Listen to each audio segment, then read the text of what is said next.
नमस्कार दोस्तों, आइए UPSC GS paper mains three में जो साइंस और टेक्नोलॉजी का प्रश्न आता है उसे देखने का प्रयास करते हैं।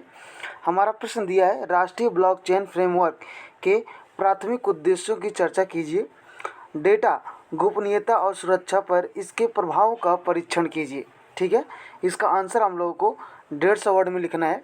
और जितने भी लोगों का यूपीएससी प्रीलिम्स 2026 का एग्ज़ाम क्लियर हो गया है उनको बधाई।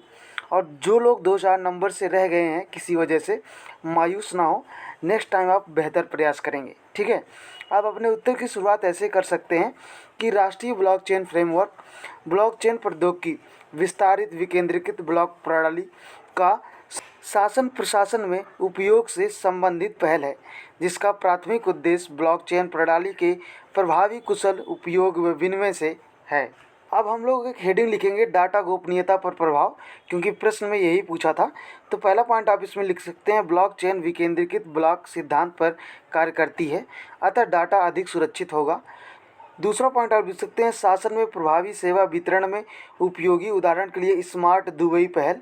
ठीक है, तीसरा पॉइंट आप लिख सकते हैं, साइबर हैकिंग की सीमित समस्या, ब्लॉकचेन प्रणाली ब्लॉक परस्पर स्वतंत्र व प्रभावी अंतर संबंधित होते हैं। ठीक है, चौथा पॉइंट आप लिख सकते हैं, नागरिक डाटा अधिक सुरक्षित रहेगा।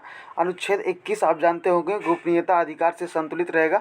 अनुच्छेद 21 जो है जीवन जीने का अधिकार देता है, उसमें काफ़ी सारी चीज़ आते हैं। ठीक है, आप अगला हेडिंग लिख सकते हैं, सुरक्षा प्रभाव परीक्षण। पहला पॉइंट आप इसमें लिख सकते हैं, जटिल सुरक्षा तंत्र से निगरानी अत्यधिक कठिन होना। दूसरा आप लिख सकते हैं, ब्लॉकचेन प्रौद्योगिकी का धन शोधन, अवैध मादक पदार्थ बिक्री, आतंकी वित्त पोषण के लिए इसका उपयोग किया जा सकता है। ठीक है, तीसरा पॉइंट आप लिख सकते हैं, राष्ट्रीय सुरक्षा के समक्ष चुनौती हो जाएगी।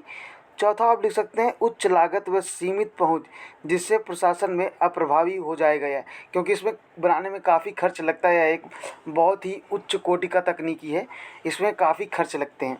ठीक है, अब इतना सब लिखने के बाद आप अपने उत्तर का अंत ऐसे कर सकते हैं कि ब्लॉकचेन पर राष्ट्रीय फ्रेमवर्क ब्लॉकचेन प्रौद्योगिकी के लोकतांत्रिकरण का प्रयास करता है, जिसके लिए राष्ट्र सुरक्षा, शासन दक्षता, नागरिक अधिकारों के मध्य संतुलन बनाया जाना चाहिए।